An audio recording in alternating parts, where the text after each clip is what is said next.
মায়ের সামনে 3 মাসের শিশুকে মুখ চেপে হত্যা করলো বাবা। দর্শক, কিছু কিছু সংবাদ সামনে আসে যা সত্যিই হৃদয় বিদারক। আজকে প্রথম আলোর এই নিউজটি দেখুন। কি কারণে হত্যা করলো শিশুটিকে?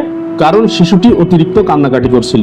ঘটনাটি ঘটেছে রাজধানীর দারুস সালাম থানার বর্ধনবাড়ি এলাকায়। যারা আশেপাশের লোক তারা হয়তো চিনবেন।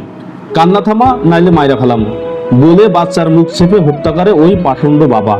খবরের ভেতরে পড়ে যেটা জানলাম সেটা হচ্ছে ওই লোক মাদক ব্যবসায়ী বা মাদকাসক্ত। মাদক মামলায় 1 সপ্তাহ আগে অপূর্ব নামের ওই লোক জামিনে মুক্তি পেয়েছে। মুক্তি পেয়ে সে 3 মাসের শিশু সন্তান সহ রাজিয়াকে বিয়ে করে।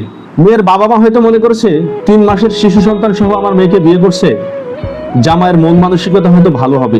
কিন্তু দেখুন দর্শক, কি পরিণতি ভোগ করতে হলো মেয়েটিকে।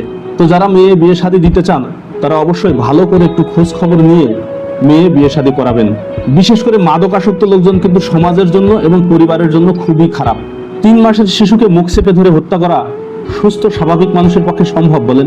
বাচ্চা দেখলে তো স্বাভাবিক মানুষের মনে একটা দয়া চলে আসে। সুতরাং মাদকের সাথে সংশ্লিষ্ট লোকজনের কাছ থেকে সবাই সতর্ক হবেন, সচেতন হবেন। ধন্যবাদ।